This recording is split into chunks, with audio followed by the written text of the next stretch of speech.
미군함 한 척이 마닐라를 공략하기 위해 만반의 준비를 끝내고 이제 막 출항하려는 순간 물속에 웃옷을 떨어뜨린 한 수병이 있었습니다.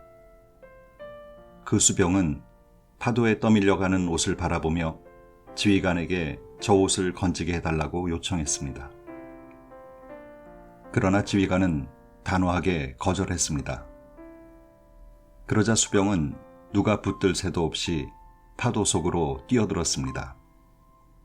이 광경을 본 다른 수병들은 그를 비웃었습니다. 잠시 후 그 수병은 한 손에 웃옷을 움켜쥔 채 헤엄쳐 갑판에 올라왔습니다.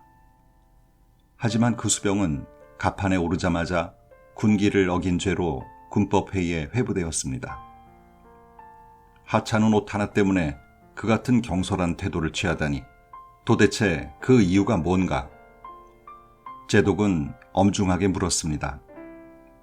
그러자 수병은 젖은 웃옷 호주머니에서 낡은 사진 한 장을 꺼내어 제독에게 보여주면서 말했습니다. 실은 제 어머니의 사진이 목숨과도 바꿀 만한 낡은 사진. 이 이끌림이 곧 어머니의 힘입니다. 책 읽는 다락방의 죄입니다. 여자는 약하다. 그러나 어머니는 강하다. 셰익스피어의 이 말처럼 이 세상 모든 여자는 엄마가 되는 순간 자식을 향한 무한한 사랑의 힘을 얻게 됩니다. 죽고 싶을 만큼 힘든 세상살이에도 자식 때문에 죽을 수도 없고 땅이 꺼질 만큼 고통스러워도 자식 때문에 아닌 척을 하며 멍든 가슴을 아는 채 살아온 우리들의 어머니. 오늘은 그 어머니들의 삶을 소개해드릴까 합니다. 신은 모든 곳에 있을 수 없기에 어머니를 만들었다라는 책입니다. 유대인 속담에서 제목을 따왔고요. 출판사 샘터에서 편했습니다. 이 글들을 엮은 작가들은 정채봉 류시와 작가인데요. 그 계기를 정채봉 작가의 프롤로그에서 볼 수 있습니다. 세상에서 가장 행복한 터는 어머니의 품이라 믿는 이 두 작가는 97년 어느 날 대학로에 있는 출판사 사무실에서 바깥 전경을 바라봅니다. 류시와 시인과 저는 방황의 이 거리를 내려다보면서 오늘 우리에게의 이 끝없는 허기는 어머니의 결핍에서 오는 것이라고 진단하였습니다. 부를 향하여 뛰어온 것이 결국은 소비의 노예를 자초하였으며 남보다 앞서고자 한 달리기에서 영혼을 빠뜨려 놓고 껍데기만 가지고 온 오늘의 이 결과이지 않습니까? 언젠가 유치원 구경을 간 적이 있습니다. 마침 선생님이 아이들더러 자기 집에서 가장 중요한 것이 무엇인지 말해보라고 하더군요. 아이들은 너도 나도 자동차, 텔레비전, 컴퓨터, 냉장고, 아빠 카드, 엄마 모피코트 등을 말하는데 구석에 앉은 한 아이가 울 엄마요 하니까 아이들 모두가 맞아요, 울 엄마요 하고 합창하는 것이었습니다. 그렇습니다. 엄마보다 소중한 보물이 어디 있겠습니까? 류시와 신과 함께 바로 이 보물을 당신 가슴 속에 되돌려 줘야겠다고 생각해서 이 책을 엮었습니다. 이 책에는 김수환 추기경과 법정스님, 이혜인 수녀, 성악가 조수미 등을 비롯한 유명 인사와 작가, 그리고 일반인들이 쓴 어머니에 대한 글 49편이 수록되어 있는데요. 이 가운데 3개의 글을 골라 소개해드리겠습니다.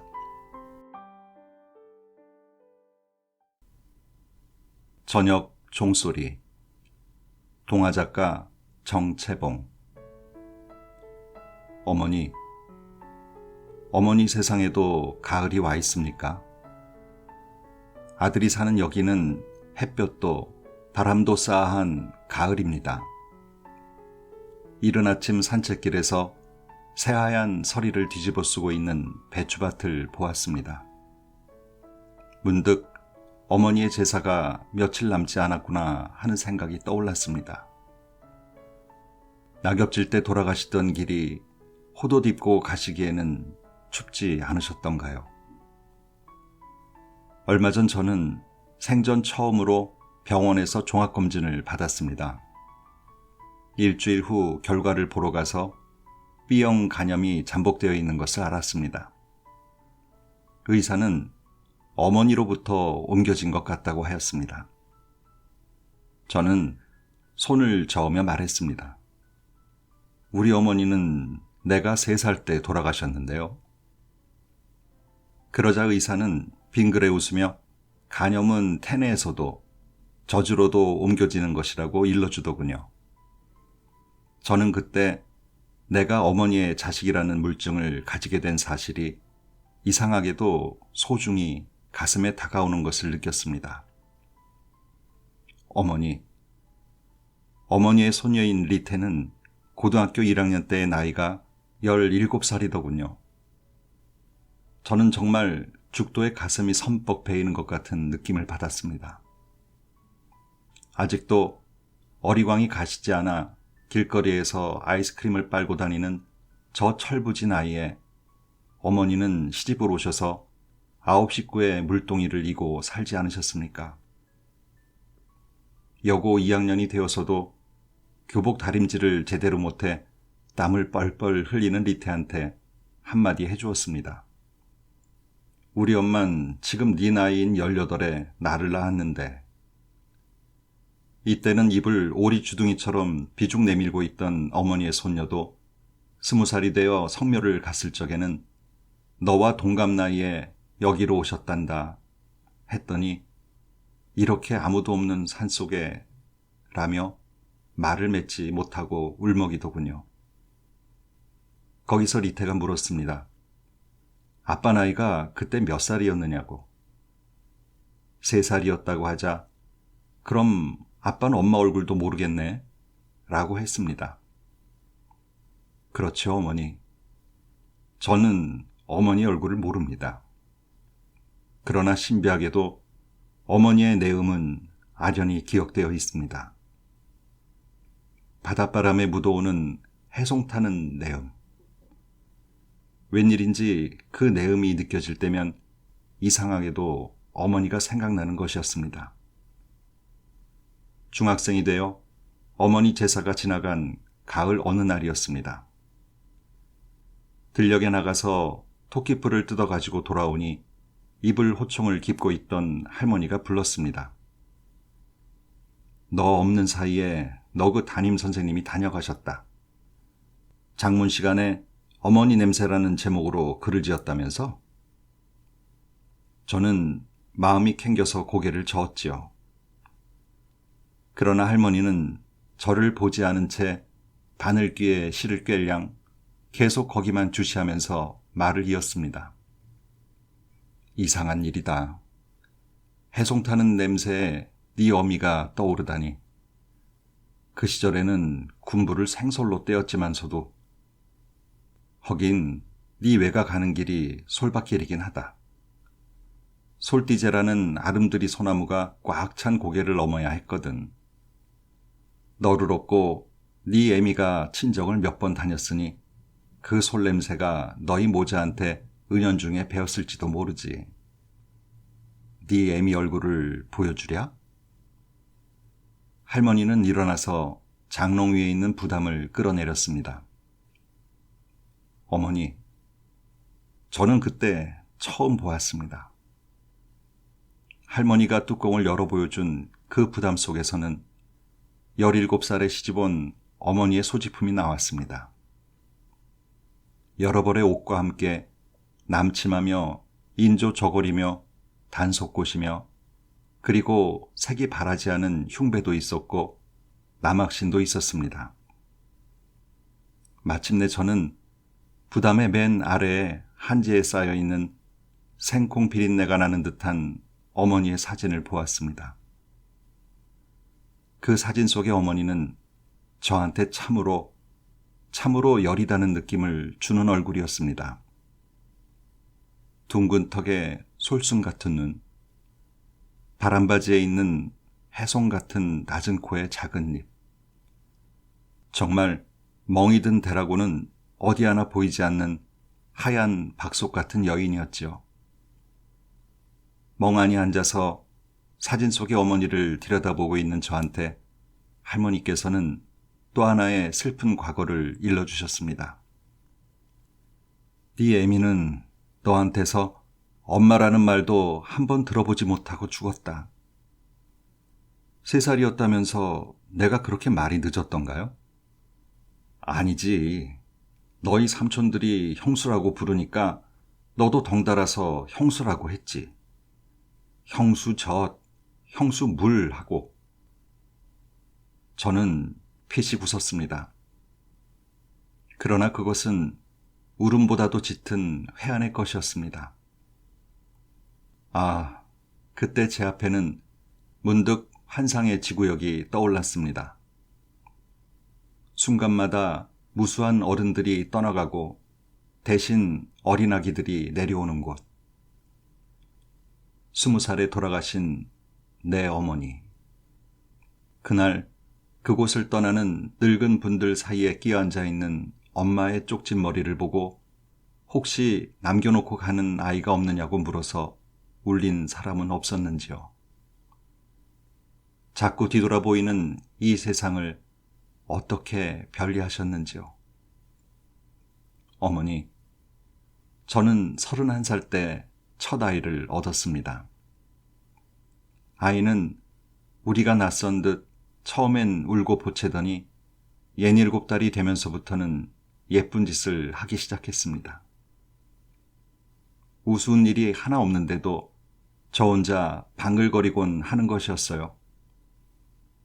저는 그러는 승태가 귀여워서 입을 맞추다 말고 해송 타는 내음을 느꼈어요. 순간 언젠가 고모가 한 말이 환청처럼 살아나는 것이었습니다. 네 애미처럼 무심한 여자는 드물 것이다. 네가 배고파서 울어도 좀채 젖줄 생각을 안 하는 것이야. 보다 못해 우리가 재촉하면 그때야 일손을 놓고 가서 젖 한 모금 찔끔 주고 금방 돌아오곤 했단다. 그제야 저는 나이 어린 어머니의 깊은 마음을 짚어낼 수 있었지요. 아이 우는 소리에 타지 않을 엄마 속이 어디 있겠어요. 그러나 달려오고 싶은 마음보다도 시누이들한테 눈치 보일까봐 일자리를 뜨지 못했을 테지요. 아무리 울보라고 소문난 저였대도 때로는 엄마 품에서 웃어보기도 하였겠죠. 그러나 부끄럼 많은 어린 엄마로서는 누가 볼까봐 저의 어린 뺨에 볼 한 번 부비는 것도 참 어려웠을 거라 생각합니다. 어머니, 아버지가 이승에서 함께 지낸 불과 4년여 동안에도 어머니의 몸과 마음에 찰과상을 입혔다는 것을 고모들로부터 들었습니다. 그런 죄책감 때문이었는지는 몰라도 어머니가 돌아가시자마자 일본으로 가신 아버지는 영 오실 줄을 몰랐습니다. 제가 군에 가 있었을 때서야 비로소 다녀가셨으니 꼭 18년 만이었습니다. 지금 저한테는 어머니의 산소 앞에서 연신 소주잔만 비우시던 모습뿐입니다. 그 아버지가 56 나이로 일본 부인 앞에서 운명하셨다는 부음 역시도 가을에 받았습니다. 당시 숙부께서 아버지의 유해를 선산으로 모셔오자고 했을 때는 응낙하지 않았습니다. 그러나 10년이 지나 다시 거론되었을 때는 순순히 따랐습니다. 이해할 수 없는 것을 이해할 수 있게 된 것이 아니라 내 어머니를 위해서 모셔와야겠다는 생각을 한 것입니다.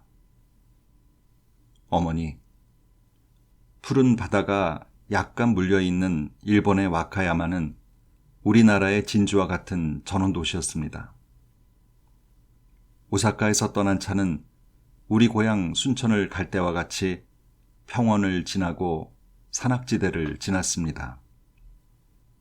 그리고 경사가 심한 고갯마루를 내려서자 도시가 펼쳐져 있었는데 아버지의 집은 바닷자락과 만나는 뚝방 아래 마을이었습니다. 거기 이복동생의 말에 따르면 아버지는 한사코 그 마을을 떠나시지 않으려 했다는군요. 저는 어슴풀에 그 이유를 알 수 있을 것 같았습니다. 포구를 내려다보고 있는 그 동네의 위치가 우리 고향 신성마을의 앉음새와 흡사했던 것입니다. 저는 아버지의 방에서 아버지가 즐겨 베셨다는 목침을 베고 누웠습니다. 그러자 무심결에 건너편 벽에 걸려있는 오래된 액자가 눈에 들어왔습니다. 땀땀이 술을 놓은 풍경이었는데 그것은 밀레의 만종이었습니다. 그런데 들녘과 거기에 서 있는 농부가 우리 한국인 부부로 바뀌어져 있는 것이 아니겠어요? 들녘 끝에 초가집 교회, 그리고 우리식의 두엄더미, 치마 저고리를 입고 수건을 쓴 부인과 핫바지 차림의 남정네, 그 곁에 지게 작대로 받쳐져 있는 바지게 얹힌 지게. 저는 벌떡 일어나서 수그림에 가까이 다가갔습니다. 그리고 그 수 그림의 맨 아래 귀퉁이에 새겨져 있는 이름을 보았습니다. 정순. 어머니. 호적에서 말고 어머니의 성함은 처음이었습니다. 호적에서는 그나마 붉은 선으로 눌려 있어 얼마나 싫었는지요. 그런데 거기에서는 직접 수놓으신 생이름이 저녁 종소리에 다소곳이 귀 기울이고 있었으니 아마도 어머니가 시집 올 때 가지고 오신 것을 아버지가 당신 눈에 가장 잘 보이는 곳에 걸어두고 보신 것이겠죠. 그때야 저는 아버지의 그곳 생활도 회환과 인고의 나날이었다는 것을 알았습니다. 그러나 어머니의 그 작품은 거두오지 못하였습니다. 내용을 모르는 그곳 동생이 아버지가 귀히 여겼다는 것 하나는 간직하고 싶다며 내주려고 하지 않았기 때문입니다. 다만 아버지의 유해를 둘러친 병풍인 양 제 가슴 속 그림 없는 풍경으로 삼아서 왔습니다. 어머니, 지금쯤 우리 고향에는 산국이 피어서 흔들리고 제 너머서는 파도 소리가 소소히 들려오고 있을 테지요. 그리고 우리 선산 아래 밭에서는 가을거지가 끝나가고 있겠지요. 깨도 걷고 콩도 걷고 고구마도 캐었을 테지요. 어머니, 어머니께서는 돌아오신 아버지의 소원대로 바지개를 받쳐두시고 정답게 저녁 기도를 드리고 계신지요. 저는 멀리서 종이라도 울려드리겠습니다. 사랑하는 어머니, 안녕히 계셔요. 두 엄마 사이에서. 송영아 주부. 우리 엄마는 남들이 말하는 둘째 마누라다. 아버지는 큰엄마와 결혼해 살다가 아이가 없자 엄마에게서 우리 삼남매를 얻으셨다. 그래서 엄마는 지금도 호적에는 처녀로 되어 있다. 어렸을 때 내가 기억하는 엄마의 젊은 모습은 무척이나 미인이셨던 것 같다. 내가 6살 땐가 한창 잘나가던 여배우 윤정희 씨를 좋아하셨던 아빠가 동네 극장에 공연 온 윤정희 씨를 만나겠다고 하얀 양복에 꽃다발까지 들고 가셨다가 크게 실망을 하고 오셔서는 우리 영아 엄마가 훨씬 미인이야 라고 말씀하셨다는 얘기를 엄마는 두고두고 자랑하셨다. 그리고 아빠 뜻에 따라 엄마는 지금까지 한결같이 화장기 없는 얼굴에 고운 생머리를 뒤로 질끈 묶은 전형적인 한국 여인상 그 자체이다. 그건 큰엄마도 예외는 아니었다. 얼굴 생긴 모습은 전혀 다르지만 헤어스타일은 똑같았다. 아빠는 서로 싸운다며 옷도 똑같은 옷을 사주시곤 했다. 때문에 어떤 애들은 우연히 지나시던 큰엄마를 우리 엄마로 착각하고는 너는 왜 엄마를 모른 척하니? 하고 말했던 적도 있었다. 내성적이고 순둥이 같으신 엄마에 비해 큰엄마는 무서운 얼굴에 목소리도 컸고 싸움이 나면 언제나 일방적으로 엄마에게 큰 소리를 질러댔다. 난 항상 아무 말 못하고 당하기만 하는 엄마가 불쌍했고 그런 엄마를 대신해 큰엄마에게 당당히 맞설 수 있도록 빨리 어른이 되기만을 저녁마다 잠들기 전에 기도하곤 했었다. 조강지처를 버릴 수 없다는 아빠의 고집대로 두 집 살림을 시작한 이후로 우리 가족은 편할 날이 없었다. 죽어도 한 집에서는 같이 살 수 없다는 엄마들의 성화에 걸어서 10분 정도의 거리를 두고 아빠는 평일에는 우리 집에서, 주말에는 큰엄마 집에서 주무시곤 했다. 그러던 중 내가 9살 되던 해 큰엄마에게서 남동생이 태어났다. 그때부터 아빠에게 자식을 방패로 삼으셨던 엄마의 위치가 흔들리기 시작했던 것 같다. 엄마, 아빠, 큰엄마의 잦은 싸움과 남들의 따가운 시선. 뭐하러 바보같이 참으면서 아빠하고 살았어. 그냥 도망가 버리지. 그렇게 원망할 때마다 엄마는 너도 나중에 시집가서 아이를 낳아보면 알게 된다 라고 말씀하셨다. 언젠가 은행에 엄마 이름으로 된 적금을 찾으러 간 적이 있었다. 그런데 은행 직원이 본인이 아니라 안 된다고 해서 딸이라고 하자 그럼 딸이라는 것을 증명할 수 있는 서류를 가져오라고 했다. 주민등록 등본이나 의료보험 카드 같은 것을. 그때 난 참을 수 없는 아픔을 느꼈다. 어떤 것도 내가 엄마의 딸이라는 것을 증명할 수 없었기 때문이었다. 집으로 돌아오면서 그동안 불쌍한 엄마에게 못되게 굴었던 것을 정말 후회하게 되었다.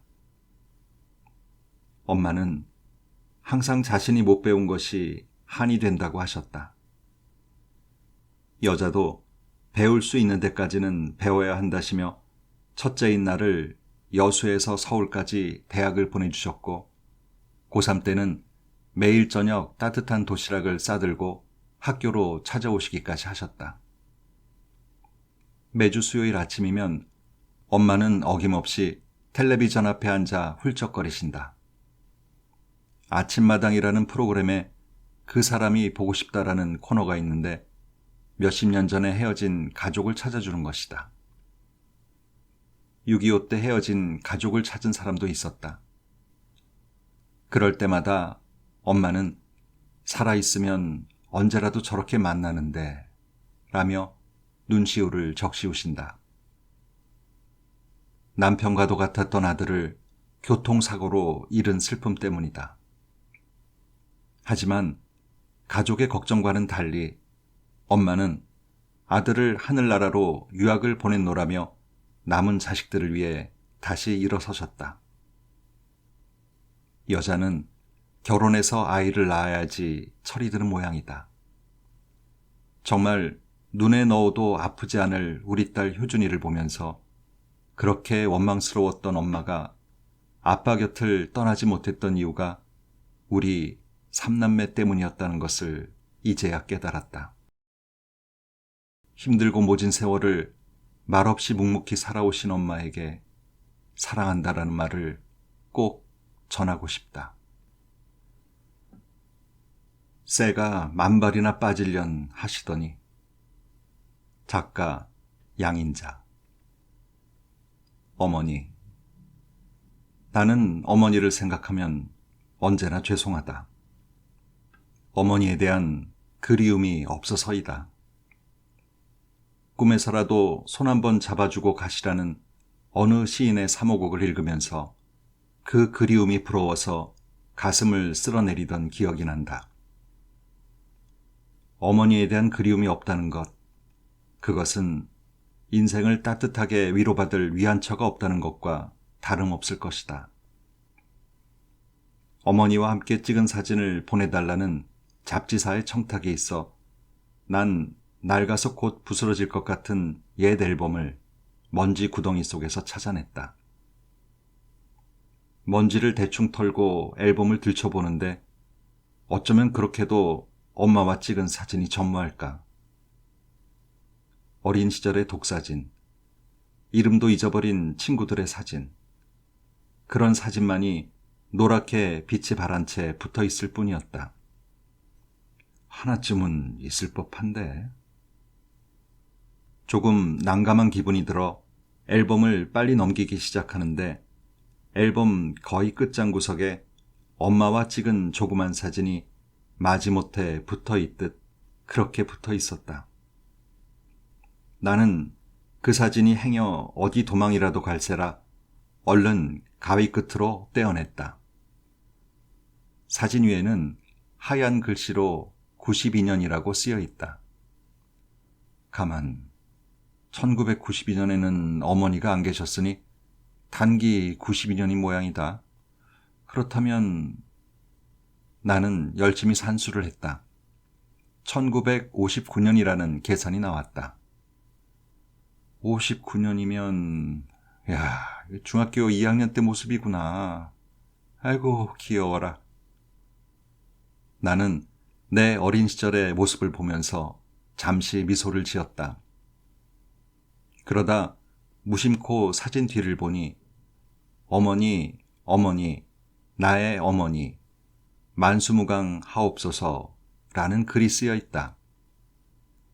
난 내가 그때 그런 말을 써놓았다는 것이 너무 우스워 깔깔대며 소리내어 웃었다.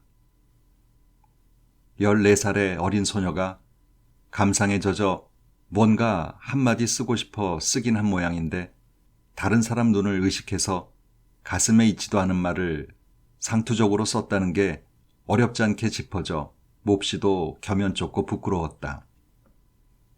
마침 딸아이와 함께 찾던 중이어서 딸아이 눈에 들켰음직한 내 모습이 스스로 민망해 그렇게 웃어대고 있었는데 갑자기 가슴 한켠에서 눈물 덩어리 같은 게 울컥 소리를 낸다. 무엇 때문일까? 난 사진 속에 묵뚝뚝한 얼굴을 하고 서 있는 내 노모의 모습을 가만히 들여다보았다. 참으로 낯설었다. 이 사람이 나의 엄마인가? 이렇게 낯선 사람이 나의 엄마인가? 이 낯설음이 죄송해서 나는 오랫동안 사진을 들여다보았다. 엄마, 정말 죄송해요. 엄마는 44세 나를 낳으셨는데 나는 유복자였다. 그래서 나는 아버지 기억이 없다. 있을 수도 없지만. 그때 내겐 아버지라고 하기엔 어리고 오빠라고 하기엔 너무 어른인 15살 위에 오빠가 있을 뿐이었다. 언니가 있긴 했지만 내가 3살 때 서울로 시집가서 6.25 때 월북하는 바람에 그 언니에 대한 기억은 시집가던 날을 빼곤 전혀 없다. 나는 어린 시절을 잘 알지 못한다.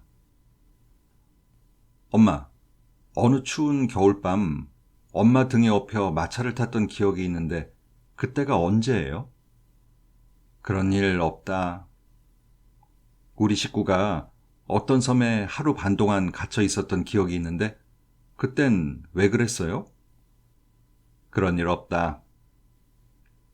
엄마도 오빠도 자상한 사람들이 아니어서 무뚝뚝한 한마디로 나의 어린 시절 기억은 없었던 일이 되고 말았다. 이런저런 등속의 일들로 나는 이 집 식구가 아닐 거란 생각을 꽤 오랫동안 하고 있었다. 소공녀처럼 언젠가 친엄마가 나타나 얘야, 내가 너를 낳은 엄마란다. 하더라도 전혀 놀라지 않고 당연하다는 듯이 그 엄마의 손을 잡고 뒤도 안 돌아보고 갈 것 같은 생각이었다.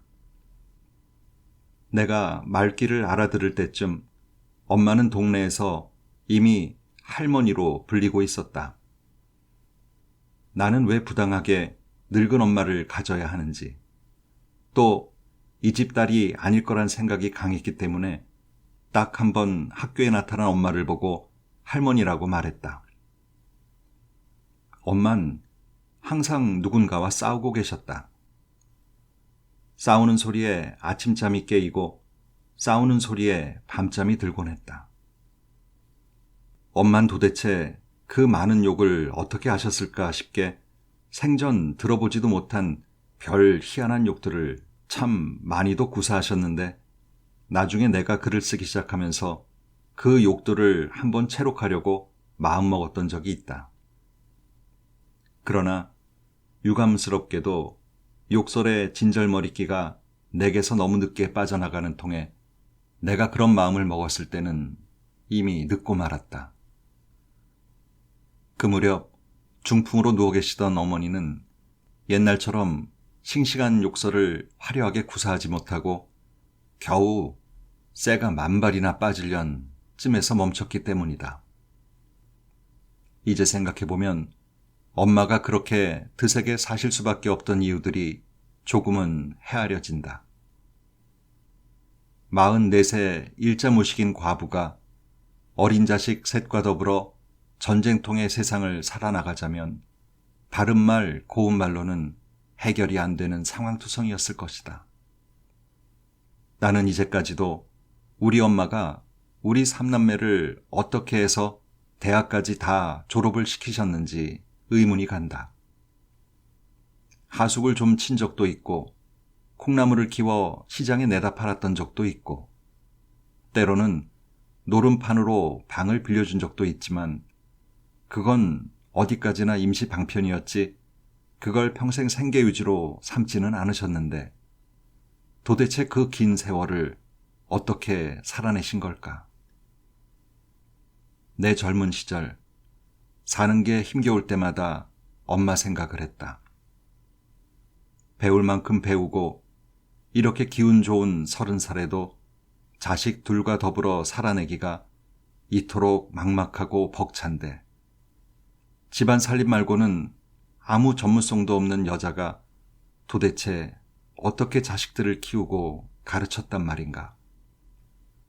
참으로 불가사의하기 짝이 없는 일이다.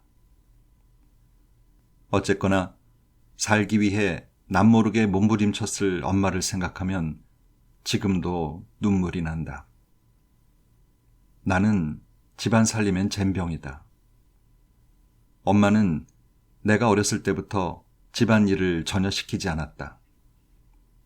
시켜봐야 제대로 하기는커녕 걸리적거리기만 해서 그랬는지 일을 하다가도 내가 있으면 잡동사니 치우듯이 한 손으로 나를 떠밀어 놓고 일을 계속하셨다. 너무 늦게 낳은 막둥이라 특별히 예쁘고 귀해서 그랬다기보다는 한 세상 앞서 살아본 여자의 인생살이 판단해서 그랬던 것 같다. 당신이 너무 힘들게 살아서인지 뭐든 남보다 잘하면 못하는 사람의 종노릇밖에 못한다는 명언을 내게 들려주신 걸 보면 딸이기보다는 한 여자로서 나를 생각하셨다는 느낌이 강하게 든다. 내가 지금 집안 살림에 무지한 것이 자랑거린 못 되겠지만 내 엄마가 무슨 뜻으로 그 말씀을 하신 건지 충분히 이해가 된다. 엄마의 그런 생각 덕분에 난 어린 시절을 남보다 자유롭게 보냈다. 여기서 자유라는 것은 산으로, 들로 놀러 다니는 자유가 아니라 방구석에서 아무것도 안 하고 있는 자유를 말한다. 때때로 엄마는 내가 이 세상에 있다는 걸 알고 계실까 싶게 무관심했다. 옛날 엄마들이 흔히 그랬듯이 우리 엄마도 오로지 아들뿐이었다. 눈이 나빠져 칠판 글씨가 안 보인다고 해도 보이거나 말거나였고, 방과 후에 피를 철철 맞고 돌아와도 맞았거나 말거나였다. 그러면서도 오빠를 위해서는 무엇이든 다 하셨다. 술을 못 마시는 체질이라 조금만 마셔도 온몸에 두드러기를 일으키는데도 약술이란 약술은 있는 대로 담갔다.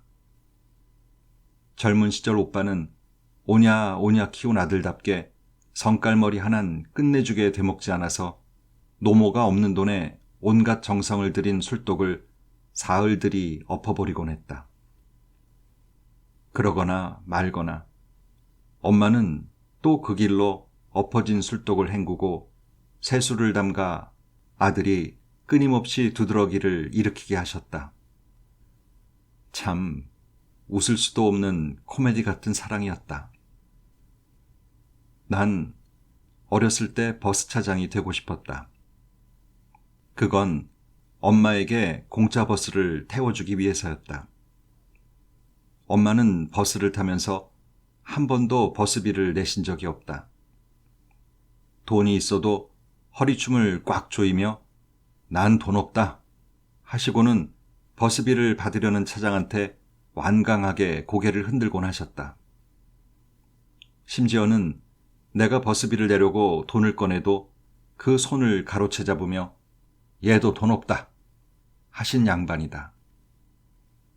그래서 그때마다 엄마는 버스 차장에게 눈을 김을 당하기 일쑤였고, 나는 그런 엄마가 창피해 버스를 타면 항상 뒷구석으로 쏙 들어가 될 수 있는 대로 엄마랑 거리를 두고 앉았다.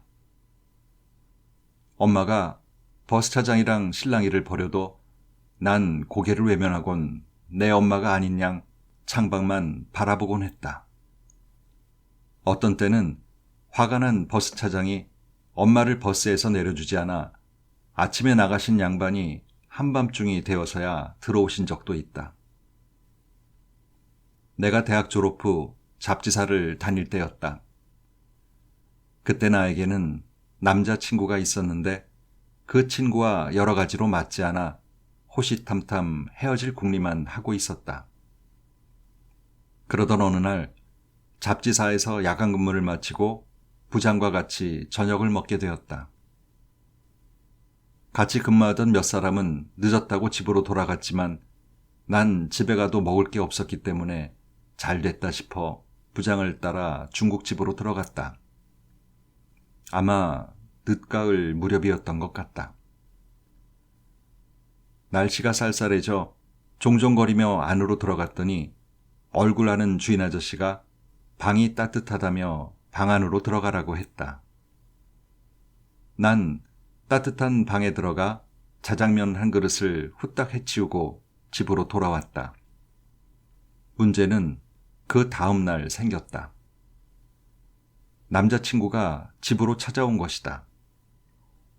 창문으로 귀에 익은 휘파람 소리가 들려 기겁을 해서 밖으로 뛰어나갔다. 이 사람 큰일 날 사람이네.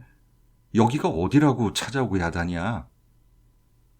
나는 눈을 흘기며 쫓아보낼 생각을 했다. 그러나 내가 쫓아내기도 전에 나는 그의 소나기에 붙들린 채 광나루로 끌려나갔다. 다행히 비가 오고 있어 우리 집 골목을 다 빠져나올 때까지 부딪힌 사람은 없었다.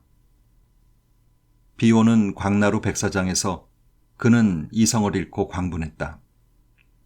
너를 기다렸다. 그런데 너는 밤늦게 남자와 퇴근해서 중국집에 갔다. 홀도 비어있는데 너는 대뜸 방으로 들어가더라. 자장면 한 그릇 먹는 시간치곤 너무 오래 있다가 나오더라. 대충 이런 얘기가 광분의 이유였다. 안 그래도 소갈딱지 때문에 넌더리가 나던 참이라 대꾸도 않고 집으로 돌아왔다. 그랬더니 그는 집 안까지 쳐들어왔다. 설마니 집으로 쳐들어오기야 하려 했다가 나는 완전히 질려버리고 말았다. 그때 엄마는 마당에서 비에 젖은 시래기를 손질하고 있었다. 그 친구는 다짜고짜 엄마 앞으로 가더니 우리 엄마 목청 못지않게 큰 소리로 동네가 떠나가라 고래고래 소리를 질러댔다. 딸 교육 좀 단단히 시켜라. 당신 딸이 밖에서 무슨 짓을 하고 다니는 줄 아느냐. 나는 방 안으로 들어가 이불을 뒤집었었다. 망신, 그런 망신이 없었다. 엄마는 내게 남자가 있다는 것만으로도 쇼크를 받았을 텐데 그 남자라는 작자가 느닷없이 나타나 그렇게 미친 듯이 떠들고 있으니 내 생각에 필경 우리 엄마 저러다 기절하지 싶었다. 엄마의 목소리가 전혀 안 들리는 걸 보면 엄마는 이미 쓰러지셨는지도 모르겠다는 생각이 들 무렵 갑자기 그 남자의 목소리가 사라졌다. 그리고 잠시 후 엄마가 방 안으로 들어왔다. 난 엄마가 부지깽이를 들고 들어와 너 죽고 나 죽자며 흠씬 두들겨 팰 줄 알았다. 적어도 내가 아는 엄마는 그런 분이셨으니까. 그런데 엄마는 그 일과는 아무 상관없는 듯 방 안에서 다른 볼일만 보셨다.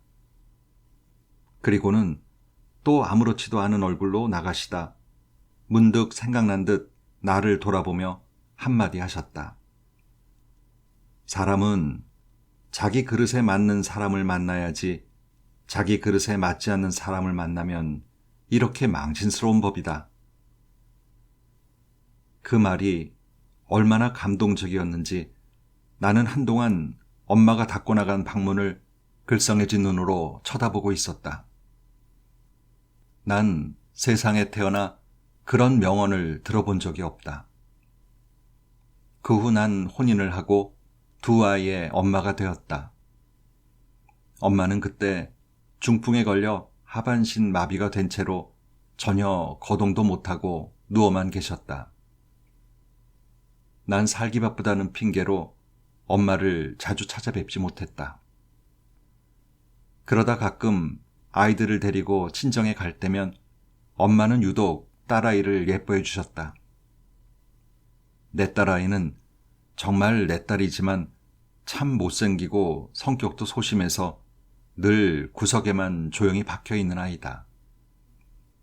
그 반면에 아들아이는 인형처럼 예쁘게 생겨서 보는 사람들마다 예뻐하고 한 번씩이라도 안아주곤 했다. 나는 사람들 눈에 뒤처지는 딸아이가 안쓰러워 늘 우리 딸이 세상에서 제일 이쁘지 하며 딸아이를 위로했지만 오직 엄마에게만 들을 수 있다는 예쁘다는 그 소리가 그 아이 가슴엔 채워지지 않는 빈 공간으로 서운하게 남아있던 것 같다. 그래서인지 딸아이는 할머니 집에 가는 걸 무엇보다 좋아했고 할머니가 돌아가셨을 때 누구보다도 서럽게 울었다. 엄마는 82살에 돌아가셨다. 돌아가실 무렵 나는 내 삶의 고통에 갇혀 건성으로 엄마를 찾아가 한동안 멍하니 앉아있다 오곤 했는데 어느 날인가 나도 모르게 엄마 무릎에 얼굴을 받고 울음을 터뜨리고 말았다. 엄마는 놀라실 것이다. 놀라서 물으실 것이다. 얘야, 무슨 일이냐? 항상 아무 일도 없다고 다 잘 돼간다고 하더니 대체 무슨 일이냐? 이렇게 물으시면 난감하고 복잡한데 울음을 그쳐야지 하면서도 한 번 터진 울음이 그쳐지질 않아 애를 먹고 있는데 갑자기 엄마가 하하하 웃음을 터뜨리셨다. 난 갑자기 눈물이 쑥 들어가 버렸다. 하하하. 아무 말씀도 없이 공허하게 터뜨린 그 웃음. 초등학교 교과서에 실린 동시 가운데 아직까지도 잊혀지지 않는 동시가 있다. 아이가 꽃밭에서 넘어졌습니다. 무릎에선 빨간 피가 났습니다. 아이는 으아하고 울었습니다. 울다가 자세히 보니 그것은 새빨간 단풍이었습니다.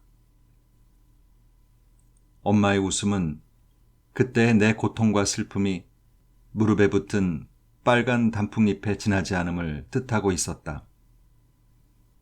평생을 억척스럽게 살아왔건만 어느 날 한순간 중풍에 걸려 하루 종일 말 상대 하나 없는 빈집에서 누워 계셔야만 하는 당신의 그 끔찍한 외로움에 비하면 나의 슬픔과 고통이란 얼마나 하잘것없는 것인지 나는 몹시 부끄러워졌다. 아무 그리움도 없다고 생각해왔던 어머니. 헤집어 보면 이렇게 절절해지는 얘기가 숨어 있는데 나의 어머니는 내가 엄마가 되어서도 다 헤아려지지 않는 깊고 넓은 강임을 이제야 깨닫는다. 정채봉 작가와 이 책을 같이 엮은 류시화 작가의 글은 정작 이 책에는 없습니다. 그 이유를 이렇게 이야기합니다. 처음의 계획은 저 자신도 어머니에 대한 한 편의 글을 써서 이 책에 싣고자 했었습니다. 그러나 아무리 해도 나는 그 글을 쓸 수가 없었습니다. 어머니를 생각하면 나는 아직도 너무 슬프고 어린아이처럼 기쁘고 마음 가득 환희가 차오르다가도 인간으로 태어난 슬픔 같은 것이 밀려와 견딜 수가 없습니다. 보다시피 나는 이렇게 감상적으로 밖에는 어머니에 대해 쓸 수가 없습니다. 그리고 또 이렇게 이야기합니다.